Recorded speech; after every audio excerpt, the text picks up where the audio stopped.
So we'll take up from where we left then and just do a quick recap.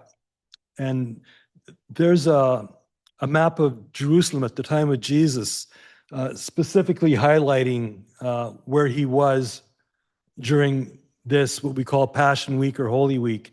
And on Palm Sunday, we looked at Jesus descending from the Mount of Olives on a donkey, riding into the city of Jerusalem, and entering at what I think he entered and was at the Sheep Gate, and then onto the temple, where people acclaimed him, Hosanna, welcomed him as, blessed he who comes in the name of the Lord.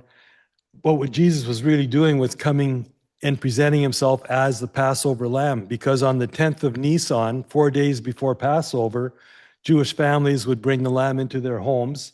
The high priest would go to Bethlehem and select the Passover lamb, and they would bring them into their surroundings, and then they would inspect that lamb for 4 days to make sure there was no spots or blemishes, that they wouldn't get hurt. That's why they would bring him in their homes. In the case of the high priest, he would bring him in the temple count and have a special pen for them.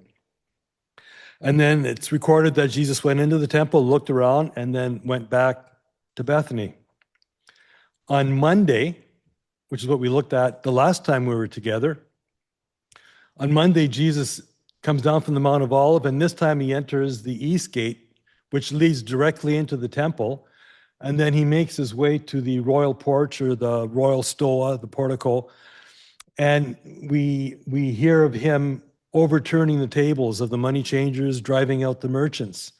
And what the merchants had done is they had encroached upon the court of the Gentiles, overrunning it, preventing the Gentiles from actually hearing the gospel, if you want to call it that, from their access to see God. Because there was a place for the Gentiles to go to worship in their own way without going into the proper temple. So that was being overrun by the merchants, and Jesus chased them out. And then he spent the rest of the day teaching on the temple. Now it's Tuesday. So Jesus again, he was probably staying in Bethany, comes down the Mount of Olives and enters likely the east gate directly into the temple. That was the shortest way into the temple. And then he teaches. But where did he teach? Temple's 35 acres. It's pretty big. And we looked at that a couple of weeks ago, likely spots that he taught. One of them is the court of the Gentiles. So Gentiles were allowed to be there. That there was a little wall that partition that separated the proper temple where they couldn't go.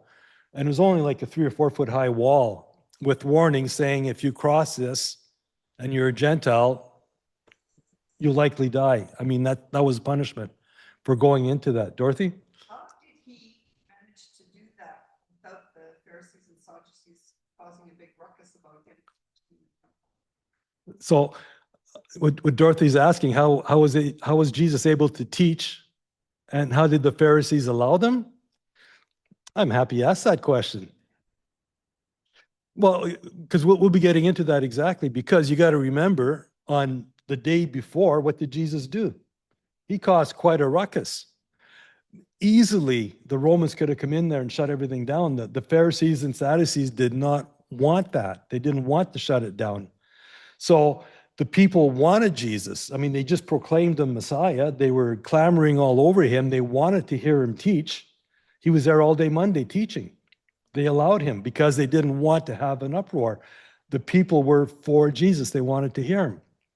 So same thing Tuesday when he came in, the people wanted to hear it. So the Pharisees and Sadducees and scribes, and that's what we're going to be looking at today, and they really did, well, they wanted to arrest him and kill him is what they wanted to do, but they had to let him teach. So what they were doing, and we're going to see that this evening, is they were trying to trap Jesus by turning the people against Jesus, or by catching Jesus in some kind of something he would say that would condemn him by the Romans. So that was their ploy, was trying to do that. So they basically, okay, we'll give you a line, we'll let you speak, but we'll see if we can trick you or get you in trouble with the people and have the people incited against Jesus, or trap him into, trying to trick him into a trick question to answer something and then get him in trouble. So that's why they were allowing him. And it also says they feared the people. They feared them. So that was the court of the Gentiles. The other spot Jesus taught at, and that was from rabbinical tradition, is right there on the steps. Remember when Jesus was 12 years old and he went to the temple? That's likely where Jesus was teaching. That was a common spot for rabbis, scribes, teachers, whatever, to teach from. It was a great spot because it was elevated, there were steps, and the Gentiles can also hear because it wasn't that far. It was a little wall. They can actually see and hear what was being taught. So that was a spot where Jesus likely taught. Over here by the Royal Stoa, the portico, because it was a beautiful, you saw pictures of it the last time we saw a video, great spot to teach. It was covered and lots of people there. So he likely taught there. And he also taught in the court of the women. And we'll see that next week when Jesus talks about the widow with the two mites. That was another spot he was teaching. And then those two spots, to the west, it was called the portico, and to the east, it was called Solomon's porch. And it does mention that Jesus taught there. Debbie?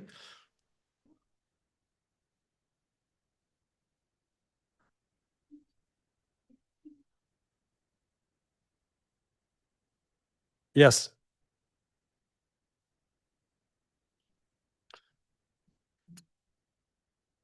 Yeah. Well, I don't think he had to rent or reserve a spot.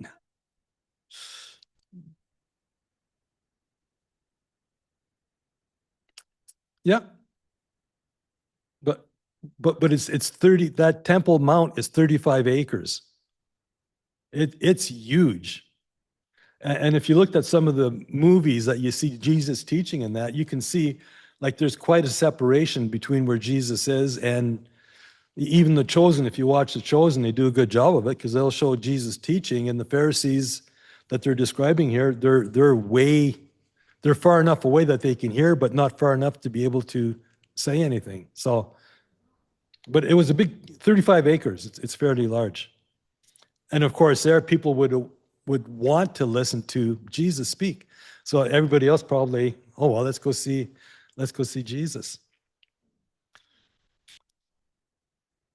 So where he taught exactly, we don't know, but he was there all day. So the Pharisees, as Dorothy was asking him, why did they let him teach? Why did they let him speak? Well, it was because of that. And this is what we see. Remember, the Passover lamb came in. They were to be inspected for 4 days. Well, this is Jesus's inspection as a Passover lamb. When you look at it in a certain way, that the chief priests, the Pharisees, the scribes, the elders, the Sadducees were all trying to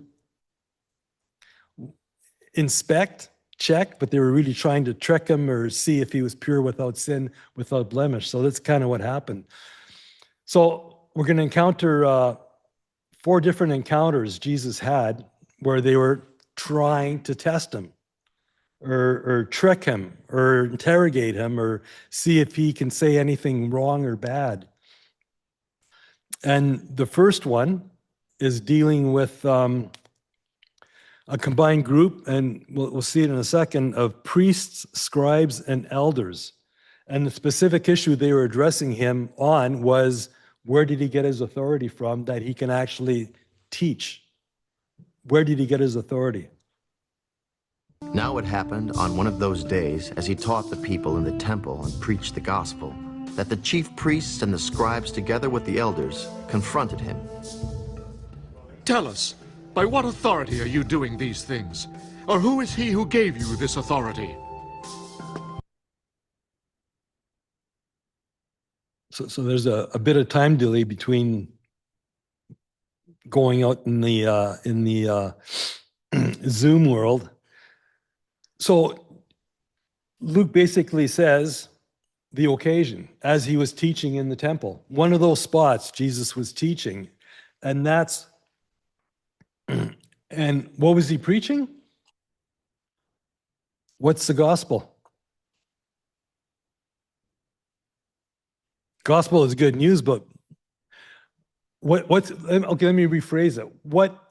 When someone comes to you and you preach the gospel to them, what are you preaching? What is the gospel? The good news that? Pardon me? Kingdom. But what is the message of the gospel? Yeah, death and resurrection, the birth, death, and resurrection of Jesus. I mean, you can use Romans Road, you can use different things. The Nicene Creed, it's something we don't really, if you're Catholic or Anglican or Orthodox, the Nicene Creed is something, and probably Reformed, right?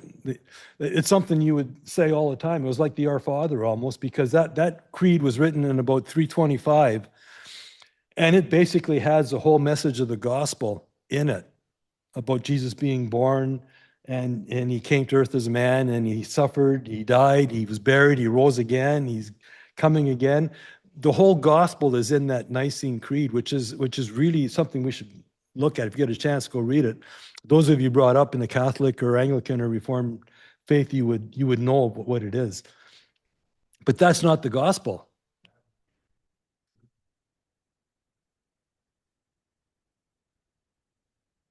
Exactly, and that's why I asked the question. Jesus is preaching the gospel. He wasn't preaching the New Testament. He wasn't preaching the Nicene Creed. He wasn't preaching Romans Road because he hadn't died yet. He hadn't suffered yet. So what was the gospel that he was preaching?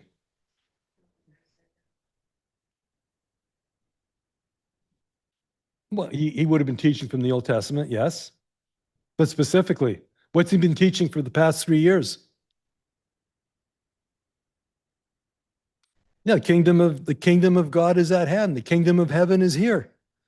I'm the Messiah if you accept me. The whole 3 years he was teaching that the kingdom of heaven is at hand. The kingdom of heaven is here. I'm here. That was the good news that he was preaching. So then here we talk that group of three, the scribes, the chief priests, and the elders confronted him and spoke to him. And again, just to highlight the fact, the reason they were doing that was really for two reasons, was to incite the people to turn against Jesus because of what Jesus would say. They'd try to trick him into trick question or saying something wrong, that the people would get mad at Jesus and turn away from him, or try to trap him into something that they can go to the Romans with, breaking the Roman law. So that was really their plot there. So then they basically ask him, where do you get your authority from? And it was a valid question. And you got to go back to the Jewish frame of reference, because everyone there spoke on someone's authority. And we talked about this when we looked at Understanding the World of Jesus, the previous study. But just looking at that frame of reference, the chief priests claimed their authority from Moses. So they had the oral law. They claimed that authority was there, and they were the keepers of it based on the Torah. Not only the 613 commandments, but the thousands and thousands and tens of thousands of rules. It came from Moses, written and oral, and they were in charge of it. So that's where they had their authority from. The scribes claimed their authority from the rabbis whose interpretation they studied. And I know Keith and Debbie saw Yentl.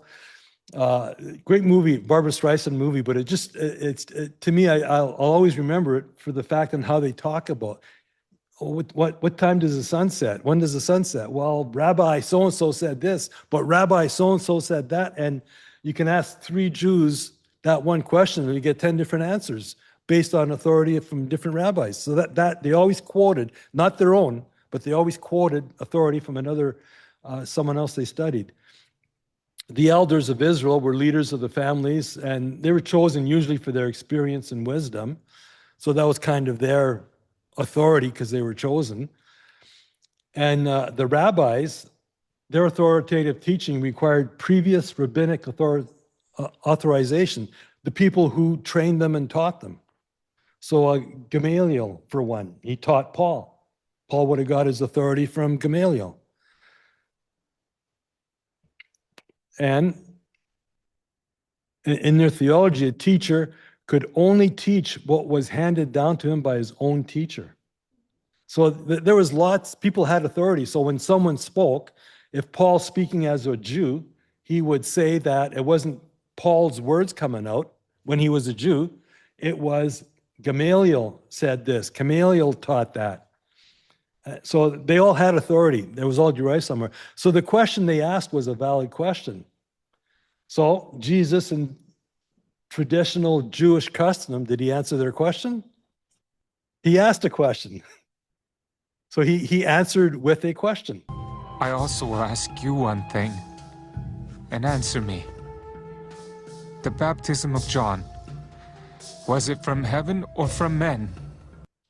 Well, so he basically turned it back into their hands now for them to answer. And what he was really saying is, by what authority was John baptizing? Was he baptizing by divine authority, or was he baptizing through human authority? Well, now they were in a pickle. They're basically caught between a rock and a hard place. And they reasoned among themselves. If we say from heaven, he will say, why then did you not believe him? But if we say from men, all the people will stone us, for they are persuaded that John was a prophet. Yeah, so if they said that the baptism of John was from heaven, Jesus can easily say, oh, I received my authority from John, right? He could have answered it that way. And if he answered the other way, they were caught between a rock and a hard place. They couldn't really say anything. So Jesus goes, We do not know. Yeah, so they answered, they didn't know. Well, they didn't want to say anything because one way or the other way, they were at a loss. Here they're trying to trick Jesus into convicting himself, and then Jesus just turns it around to them and shuts them up. Neither will I tell you by what authority I do these things. So Jesus says, no, tough luck. I'm not going to tell you either then. But he takes that opportunity to continue really, and when you look at it, really slapping him in the face with the parable. And the parable he's going to talk about is the parable of the wicked tenants, or the householder, or the vineyard. It's called by different things depending on what Bible you have. So it's called different things. But the parable is based, Evelyn mentioned preaching from Isaiah. The parable is based on Isaiah chapter 5, where Isaiah talks about God being a householder and Israel the vineyard. And there you see a picture of a vineyard. So let's see what Jesus says here. Then he began to tell the people this parable. A certain man planted a vineyard, leased it to vine dressers, and went into a far country for a long time. Now at vintage time, he sent a servant to the vine dressers that they might give him some of the fruit of the vineyard.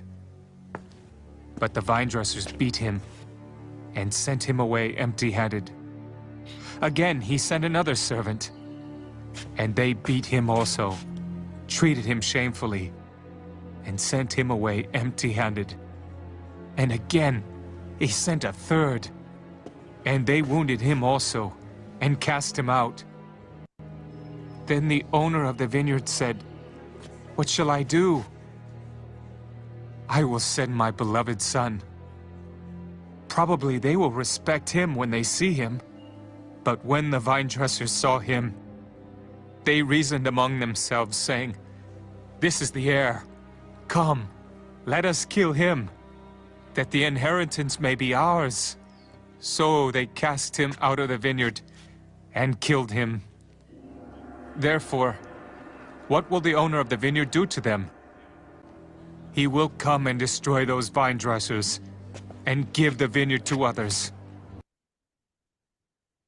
And the Pharisees would have known, like the Jewish leaders there would have known he was talking about them, because the Jews usually, not in all cases, but a lot of the prophets were tortured, were killed, were run out. They had a hard time.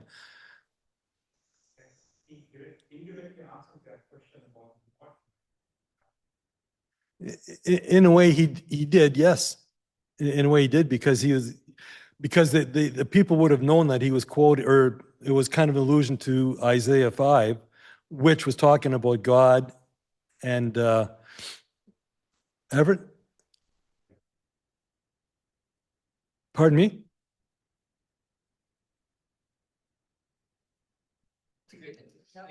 Oh, yes.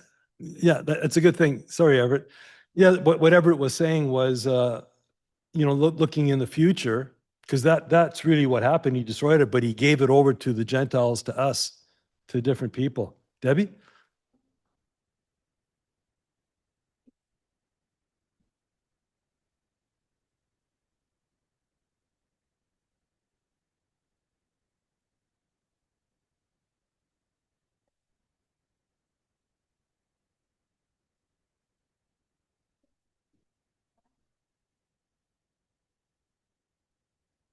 Yeah. Yeah, it would have been very common. Brenda? And like it, Okay, I can't picture which episode that was, but oh, okay. Yeah, because this is near yeah. Oh, you saw it at the theater. Ah, no. Yeah, so basically, and he's talking about, were you gonna ask Keith?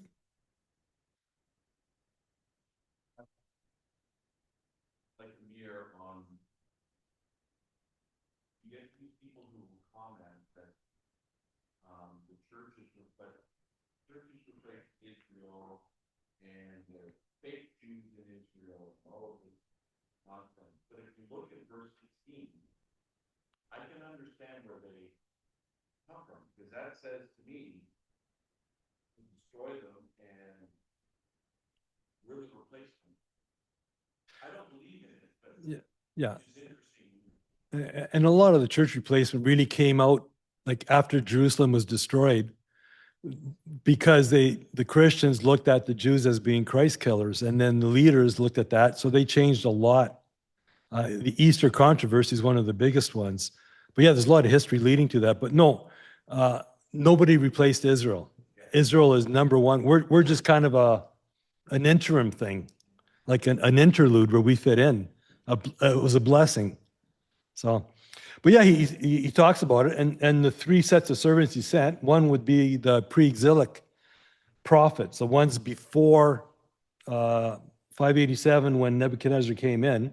So Isaiah and Jeremiah, a lot of the minor ones, Micah, Nahum, Habakkuk, Zephaniah. So he's talking about the first set of servants. And then Israel got punished, went into captivity for 70 years, and then they came back. So the second set of servants, when they came back and rebuilt the temple, with Ezra and Nehemiah and Zerubbabel, there was another set of servants, we call them the post-exilic prophets. So that would have been Haggai and Zechariah, Malachi, Joel.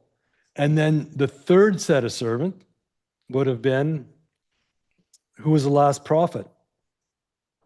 John the Baptist and his disciples. That would have been the third set of servants. And then finally sends his beloved son. And he says it right there, and then Keith mentioned it, he'll come and destroy those vine dressers and give the vineyard to others, which is what happened in AD 70. The temple was destroyed, and then in AD 135, after the Bar Kokhba rebellion, Israel as a nation was scattered. Everett?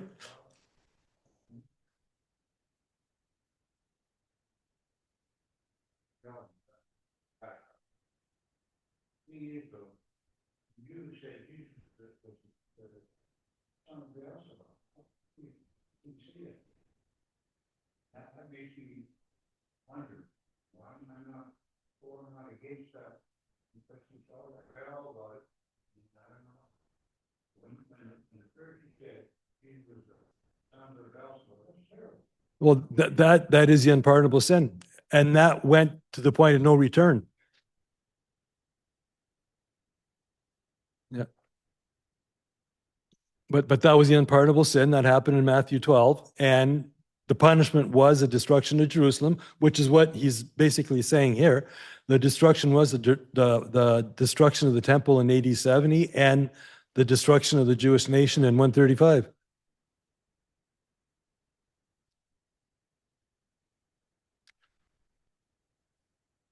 It is hard to comprehend that they can actually reject when they knew the Messiah was coming. They knew the Messiah was going to be there. It didn't fit their mold, right? He wasn't a king. He wasn't the Messiah for them. He was supposed to be like a Pharisee. He just didn't fit their mold. But God has a plan, and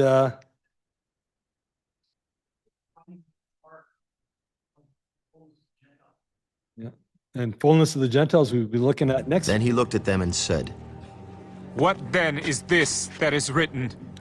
The stone which the builders rejected has become the chief cornerstone. Also, I just wanted to make a comment. When God says too that he will provoke them to jealousy with. He still has a place for that. He didn't forget them. No, he did not forget them. So here Jesus quotes Psalm 118, and the stone which the builders requested has become the chief cornerstone. Palm Sunday, which we looked at a couple of weeks ago, or a few weeks ago, if you continue in Psalm 118, look at verse 25, 26. Save now, I pray, which is translated Hosanna in the gospel, Hosanna. That's what they recited when Jesus came into Jerusalem. Blessed is you who comes in the name of the Lord. And when you look at Psalm 118, which was a messianic psalm, and you can see Jesus in a lot of this psalm. So verse 25, 26, we looked at his triumphal entry. His rejection, which is not there, is in verse 27. His death and resurrection is in verse 17. His exaltation as God's chosen stone is verse 22, 23. Verse 24, and there's a chorus, this is the day that the Lord has made, we will rejoice and be glad in it. That can signify what? It can signify a lot. That, it can be the triumphal entry, it can be the gospel, it could be the resurrection, it can be the millennium, it could be right now, it could be each and every day. But yeah, Psalm 118 is a messianic. So he's actually quoting that, which is very interesting. This, what?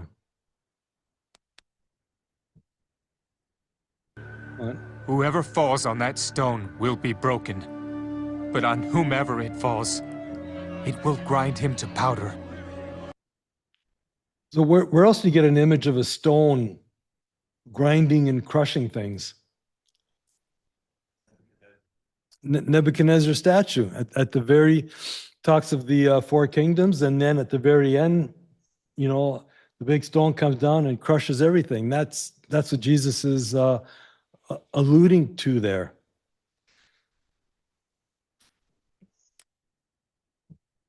And the chief priests and the scribes that very hour sought to lay hands on him. But they feared the people, for they knew he had spoken this parable against them. So they recognized Jesus was talking to them, condemning him, and the unpardonable sin that Everett was talking about, them calling Jesus Beelzebub and rejecting Jesus as Messiah, would come in AD 70 when the Jerusalem temple gets destroyed and when the nation in 135 gets scattered all over the place. Anything dealing with the Jews is gone. So they actually had to pay for that. But God did not remove Israel from his plan. Israel is still there, central. And we see things happening right now, current today, with what Israel's doing there. God is still there. He's still looking after them. Other crowds, and they're not really catching fully what they're saying, what he's saying. But the Pharisees, they understood it very clearly. But it also says that the people were amazed at his teaching. So they were probably astounded at some of the things that Jesus was talking about. But you're right, Dorothy. They really understood that he was slamming them as leaders in that. New King James Version. Oh yeah, I use that everywhere. The promise The Promise Bible. It's got Jim Caviezel's Jesus. So if you know Jim Caviezel, the actor, that's his voice. Yeah, they have hundreds of actors, and yeah, it's we have it on the Apple TV. You can watch it. They have nice screen shows. So now, that was the first attack. It didn't turn out very well, did it? The second attack now is by a different group, a strange alliance, and we'll see who they were. So they watched him and sent spies who pretended to be righteous, that they might seize on his words in order to deliver him to the power and the authority of the governor. So Jesus shut them up, so they thought, oh, well, we'll send spies looking to be sincere or righteous, as what they're actually pretending to do it, but they were still trying to trick Jesus into a trick question or into condemning himself with something with the Roman law. Now, Matthew and Mark tell you who those spies were. And they were some of the Pharisees and some of the Herodians to catch him in his words, trying to trap him. The interesting thing is, the Pharisees and the Herodians were 180 on everything. It'd be akin to the States with a Republican, like an extreme right Republican and an extreme left Democrat trying to get together to agree on something. They were complete opposites.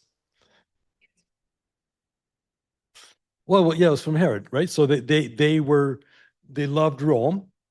And that's what they called them, Herodians. They were from Herod. So they loved Rome. They loved the prestige. They loved the money. They loved their status, their authority. They would do anything for Rome. So it was kind of a good person to have to trap Jesus into saying something against Rome. The Pharisees hated everything about Rome. They didn't agree with it. They wouldn't do anything to do with Rome. They completely did not like Rome. So it's kind of strange, but that alliance got together to come against Jesus, which is kind of strange.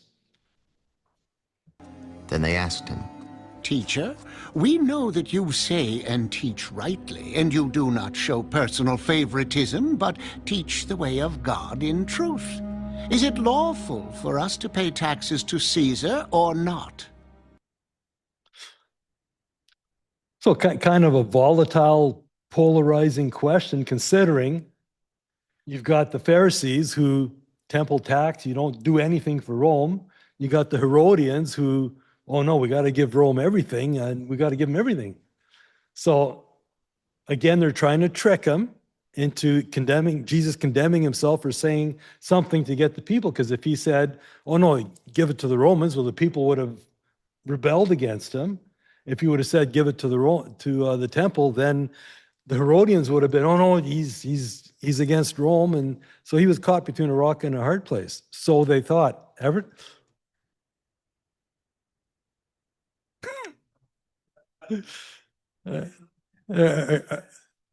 Well, what does it say at the very beginning?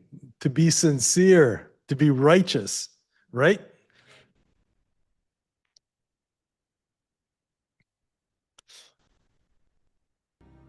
but he perceived their craftiness.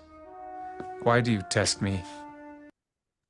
So Mark uses hypocrisy. Matthew uses malice. Luke uses craftiness. So not very nice words. Jesus calls them right out. You know, why are you testing me?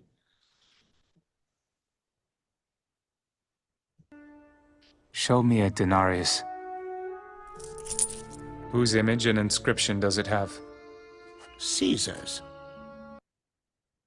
So he didn't ask for a temple shekel. He asked for a denarius. And being Pharisees, Jesus said to go and get that. I think Matthew says they had to go and find one because they were so against Rome, they wouldn't even bring a Roman coin onto the Temple Mount because that was like taboo. You don't do it. They have to go get one for him somewhere else. So kind of interesting. So again, Jesus asked him a question. Well, he answered Caesar's. And we know what Jesus says here. Render therefore to Caesar the things that are Caesar's, and to God the things that are God's. Yeah, so in other words, I mean, they couldn't even use that Roman coin in the temple at all for God. They wouldn't take it. So what Jesus is really saying is, well, you can't use it in the temple, just give it back to where it belongs. And same with the shekel. It wasn't Roman money, the temple shekel. So, but yeah, he basically turned it around that way and came on. And the principle is kind of an interesting principle because we see that nowadays. We talk of separation of government and church, and they got to be separate. Well, it's not. God, and Jesus really highlights it there. He really has, there's God and there's government, and they're both, it's not an and or, either or, it's both. We have government that we have to be submissive to, and the Bible clearly teaches that. Well, we don't have to be happy with the politics. Politics is a whole different thing, but government is instituted by God. So there is government and there is God. So we have to respond to both. And that's what Jesus is really highlighting it there. Pay your taxes, do what you have to do with the government, but also don't forget God, because you got to render unto God what's his also. So of course that left the Herodians and Pharisees. But they could not catch him in his words in the presence of the people, and they marveled at his answer and kept silent. So there's another allusion to people, being marveled at what he was. It's almost like going to a big fight or something, right? One against the other and the people were probably watching this match between Jesus and these people attacking him and just taking it in and just amazed at what's happening. So pretty interesting. So that was two groups of people. Well, who's the next group? So the first group was the chief priests, the scribes with the elders. The second was the Pharisees and the Herodians. Now we get the Sadducees. And the Sadducees are a whole different breed compared to the other ones because they didn't believe in the prophets. They only believed in the first 5 books. So when you talk the resurrection wasn't mentioned in the Torah, so they didn't believe in resurrection. They didn't believe in angels. They didn't believe in a lot of things. It was just that. I was just thinking, in just a few days from when the Passover, and all this is going on from then to when he gets crucified. Yeah, in a few days. Yeah, lots of challenges there. So the Sadducees didn't believe in the resurrection, but they were appointees. They were political. They were there for wealth. They paid for their position. So they weren't really high priests per se with the Zadok priesthood. They were political appointees in a certain way. So they didn't believe like the Pharisees. They actually liked Rome. And when you look at history, we talked about this in Understanding the World, after the temple was destroyed and the nation was dispersed, no records of the Sadducees at all. No writings, nothing. Because they were for the Romans. They basically loved the Romans, but once the Romans said Israel doesn't exist anymore, that left them out of the picture. So no record at all. The only record we have of the Sadducees is what's written in rabbinical writings. That's all we have, or the Bible. So they didn't survive at all. So anyway, what they did is they would try to trick. When they met with the Pharisees, because they didn't believe in the resurrection angels, they would always try to get trick questions. Aha, I got you. You can't answer it. So that's what they were trying to do. So here, we've got a good question for you. So what was their question? Then some of the Sadducees, who deny that there is a resurrection, came to him. Teacher, Moses wrote to us that if a man's brother dies, having a wife, and he dies without children, his brother should take his wife and raise up offspring for his brother. Now there were 7 brothers, and the first took a wife and died without children. And the second took her as wife, and he died childless. Then the third took her, and in like manner the 7 also. And they left no children and died. Last of all, the woman died also. Therefore, in the resurrection, whose wife does she become? For all 7 had her as wife. Now remember, they didn't believe in the resurrection. They just, when you die, you die. That's it. No resurrection, no nothing. So it shows you they're trying to trick them because, well, therefore, after the resurrection, they're trying to trick them. So Jesus goes and answers, and Matthew starts Jesus's answer here and says, you are mistaken, not knowing the scriptures nor the power of God. Right off the bat, a slap in the face to the Sadducees, who thought they were so smart and thought they had Jesus because he wouldn't be able to give them an answer that would satisfy the crowds. The sons of this age marry and are given in marriage. But those who are counted worthy to attain that age and the resurrection from the dead neither marry nor are given in marriage, nor can they die anymore, for they are equal to the angels and are sons of God, being sons of the resurrection. So what Jesus did there is he actually just drove point the home and actually drove it right into their hearts, because they didn't believe in the resurrection. They didn't believe in angels. So now Jesus says, oh, by the way, there is resurrection and there are angels. And when you're resurrected, you'll be like angels. You don't need to marry because you're going to have a whole different body, a resurrection body. There's no need to do it. So why? So basically what Jesus is saying, there's no marriage in heaven. So why is there no marriage in heaven?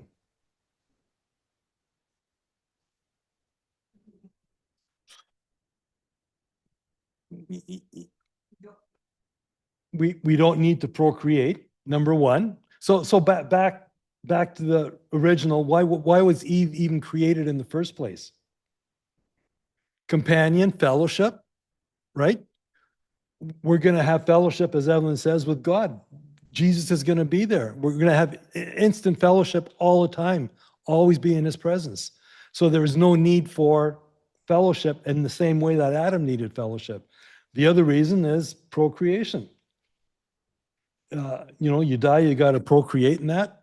No need to, because you have your resurrection body. You're living forever. There's no more need for that. So there's the reasons for you don't need to be married in heaven. As much as I love Dorothy, and I know we're going to be together in heaven also, but the real reasons for being married, they're no longer valid. We'll be like the angels. We'll have our resurrection bodies. So to a Sadducee who didn't believe in the resurrection, didn't believe in angels, that would have been a pretty big slap in the face. But then Jesus can...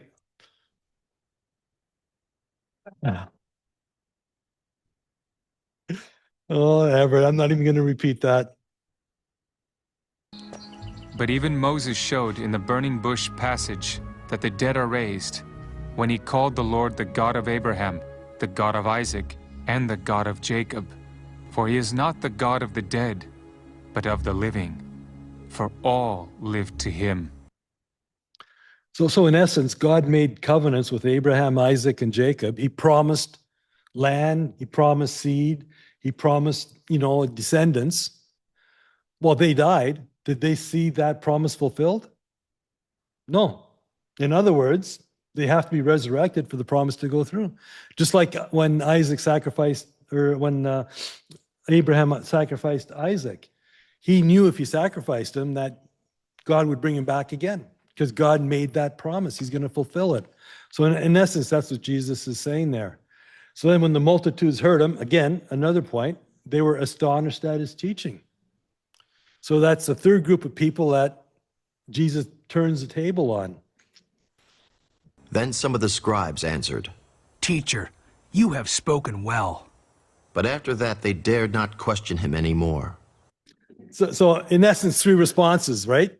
The 3 responses, the people were astounded at his teaching because they were kind of hearing it. And then the scribes, because they didn't like the Sadducees, right? Because they were always trying to trick them into answering, questions and that. They were happy because Jesus shut them up. And and then the Sadducees, oh man, we had our best, we plotted, we planned, we thought we had the winner, and it didn't work out. So we're not going to question them anymore. But did that stop things? No, a fourth time now. But when the Pharisees heard that he had silenced the Sadducees, they gathered together. So this is captured in Matthew. Luke doesn't have it.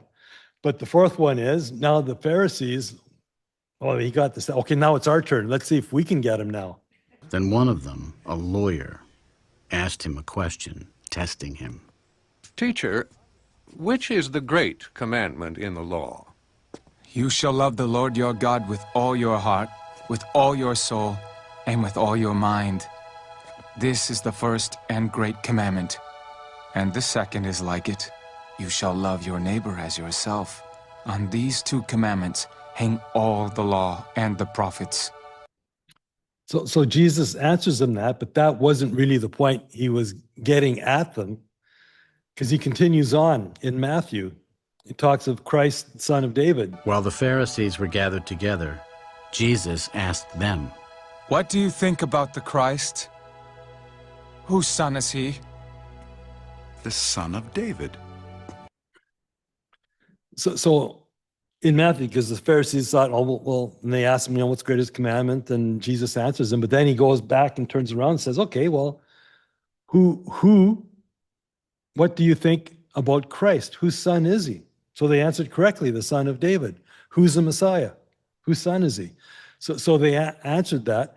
And the whole, they knew their scripture, because the whole thrust of the Old Testament really points to the Messiah. So they had the right answer.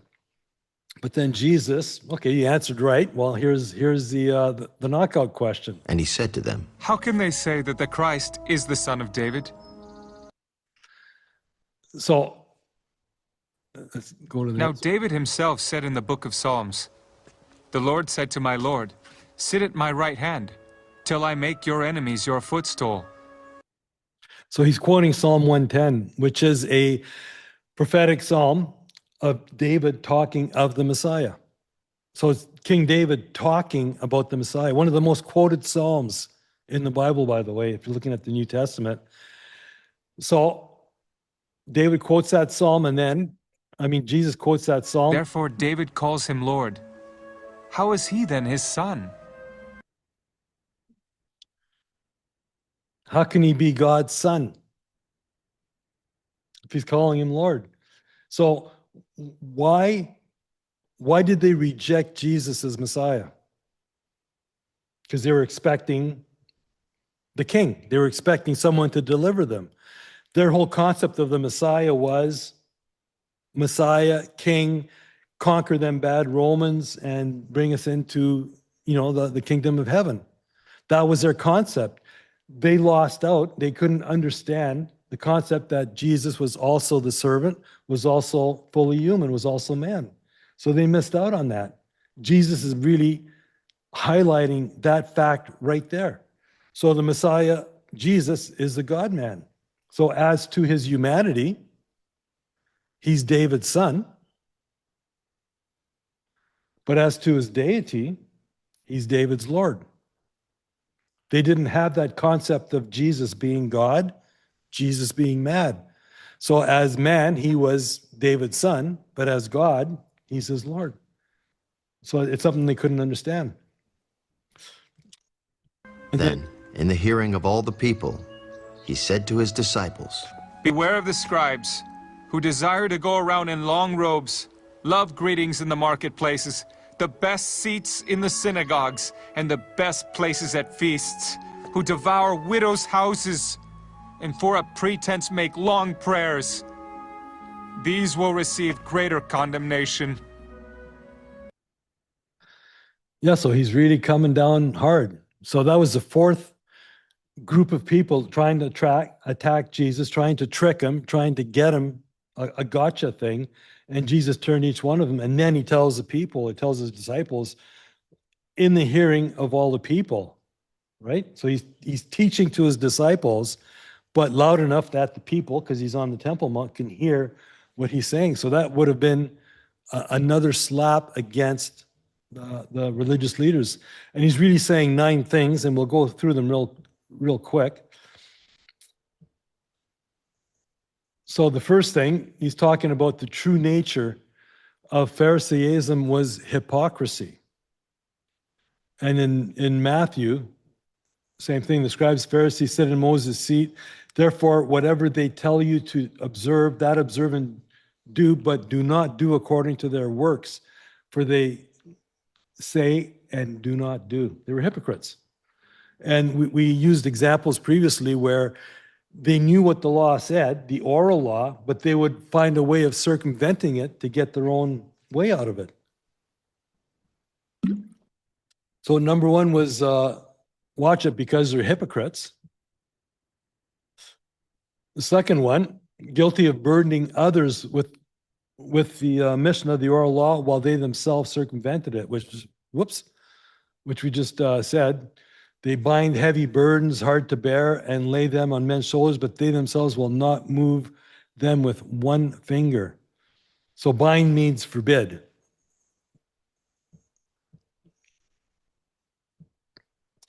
They're guilty of self-righteousness because they obeyed points of the Mosaic law, but it was with wrong motives. And they loved, the man exalting titles, wanted to be called rabbi, teacher, master. They liked sitting at the front of banquets and that. So their pride was in there. And the last one, they prostituted their religion by using their prayers to hide their covetousness. So Jesus is basically saying, don't, hear what they're saying, but don't do what they're doing in terms of the law. So that's the end. And next week, Lord willing, we're going to get into one of the most interesting parts of the last days, because what we just finished up with this evening with that talking was Jesus's last public discourse with people, with Pharisees, with teachers. That's it. Amen. It's over. Jesus no longer records being in the temple teaching people. Now it's just with his disciples. So that's his last encounter as a teacher, as a rabbi going in the Temple Mount. So his public ministry is now over. He leaves the Temple Mount for the last time, and his public ministry is at an end. But his ministry with the apostles and disciples isn't. So next week we'll look at Luke 21, the widow's 2 mites, and as Jesus is leaving the temple, because right now he's in the temple, but now it's the end of the day, he's leaving the temple, he goes through the court of the women, and he sees the widow putting 2 mites in. So we'll look at that next week, and then that's when his disciples looked around and saw the nice stones and gifts and ornaments, and Jesus talking about the destruction of the temple. They ask 3 questions. And we'll look at those 3 questions. And it's really about the signs and times at the end of the age. So it's an interesting, it'll be an interesting topic. It'll probably take 2 sessions because it's called the Olivet Discourse. So there's a good, in terms of homework, just look up Olivet Discourse, and a lot of interesting teaching. So everything we know from the end times from Jesus is recorded there.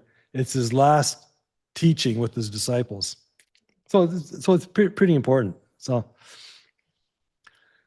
with that, I'm going to